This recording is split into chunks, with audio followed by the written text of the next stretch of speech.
Hi, it's Julie. Welcome back.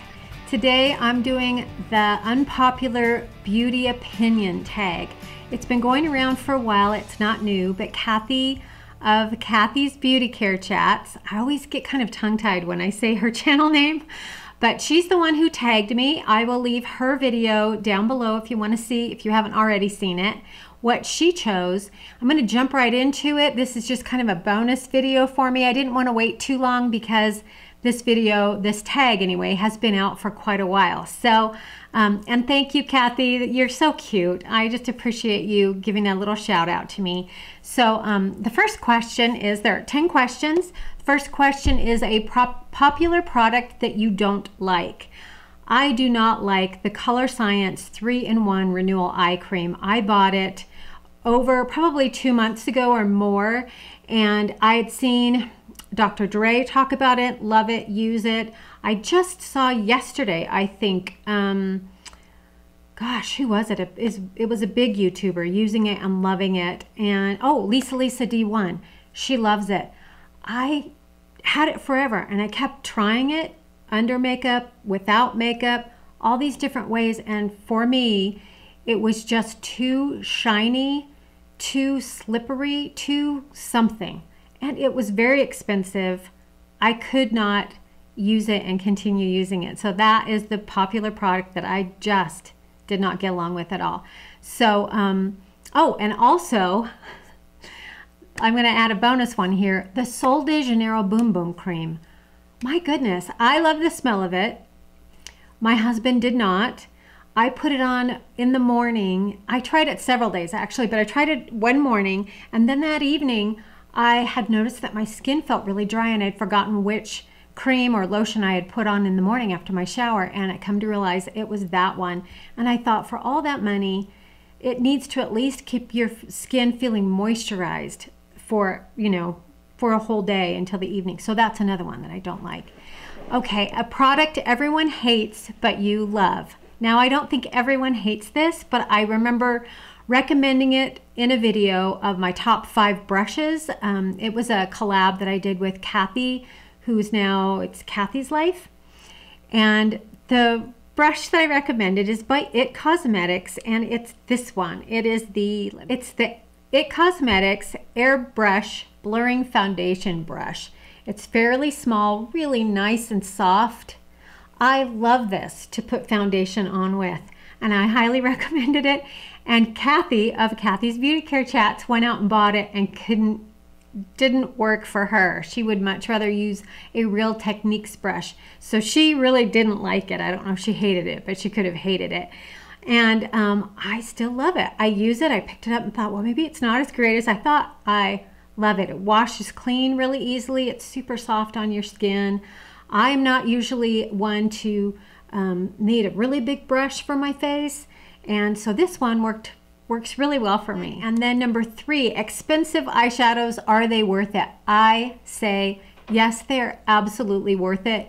You don't have to buy the great big expensive palettes. You don't have to buy the luxury, you know, $100 palettes, but that mid-range, I would call expensive. That mid-range, those mid-range palettes are absolutely worth it. Like, I love the Urban Decay.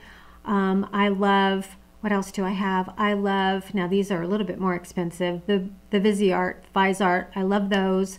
I love the one Tom Ford quad that I have, absolutely love that. I love the Tartlettte in Bloom palette by Tarte. That one is exquisite. You can travel with it. You can come up with all kinds of eyeshadow looks with it. I'll put a picture up so you can see it.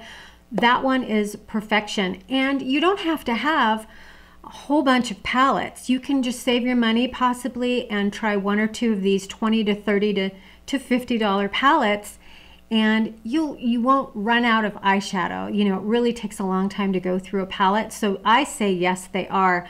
The Milani would be the closest in the drugstore for me, and even those I don't like as well. I just don't. So number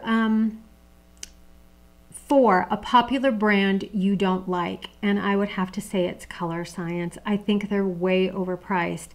Number 1, because I tried the eye cream, the eye balm, eye cream, eye serum, whatever it is, and I didn't like it. Didn't work for me. And then the other one that I bought, which was really overpriced, is the, I'll put a picture of it up. It's this powdered sunscreen in a tube with a brush that so many of you like out there.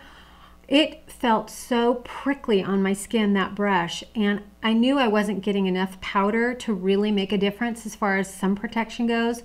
So Color Science for me, I don't really like. I also bought a couple of their SPF, I think 35 lip glosses.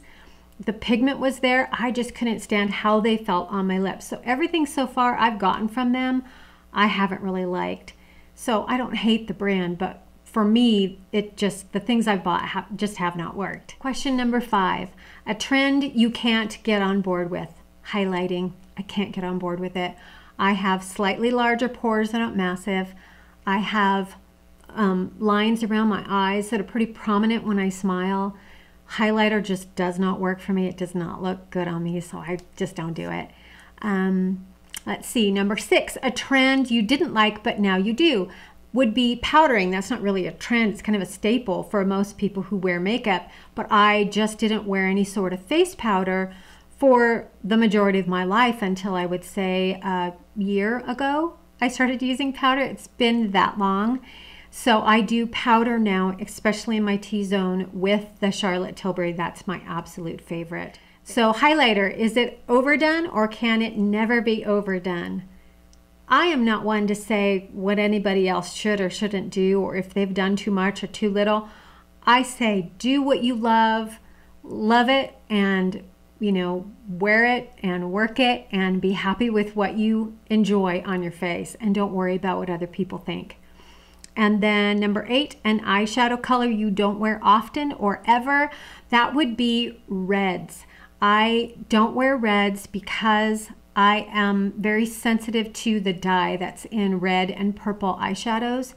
Some I can wear, especially some purples, but with the reds, like that beautiful new Urban Decay Naked Cherry palette, that is just gorgeous. I would never buy that because I can't wear it around my eyes. I'm too nervous about it. My eyes, if they get affected, which I never can be sure if they will or not, can go for a week of being bloodshot and goopy and gross. So I don't do that. Okay, number 9, something people on YouTube or Instagram need to stop doing. I can't think of anything. Everybody enjoys different things. Something that I might say that I don't enjoy or that I don't want to see, somebody else, it's right up their alley. So I really can't come up with anything for that question. And then the last question is a product that doesn't get enough love. And that product for me would be the Josie Maran Protect and Perfect Argan Daily Moisturizer SPF 47. I love this daily SPF. For me, it is just perfect. I love how it dispenses from this little thing here. It's got a tint, and that just really evens me out on those days that I don't want to wear makeup. I can put this on. I will powder a little bit because of it being a mineral sunscreen. It does have some shine to it, so I do need to powder it down a little bit, but just a little, and just in my T-zone. And like you can see on my hand, it just really blurs your discolorations, because I have them, and protects your skin. It's really healthy. I don't break out from it. I absolutely love it, and I don't know anybody else who wears it. So that for me is a staple. It's almost every single day, and I don't think it gets enough love. So that's it. And if any of you haven't done this tag and you want to do it, just go for it. I'm not going to tag anybody down below because this tag's been around for so long. I think most of you have already been tagged. So if you want to do it, just go for it and do it. And go watch Kathy's video if you haven't seen it, and I will see you later this week.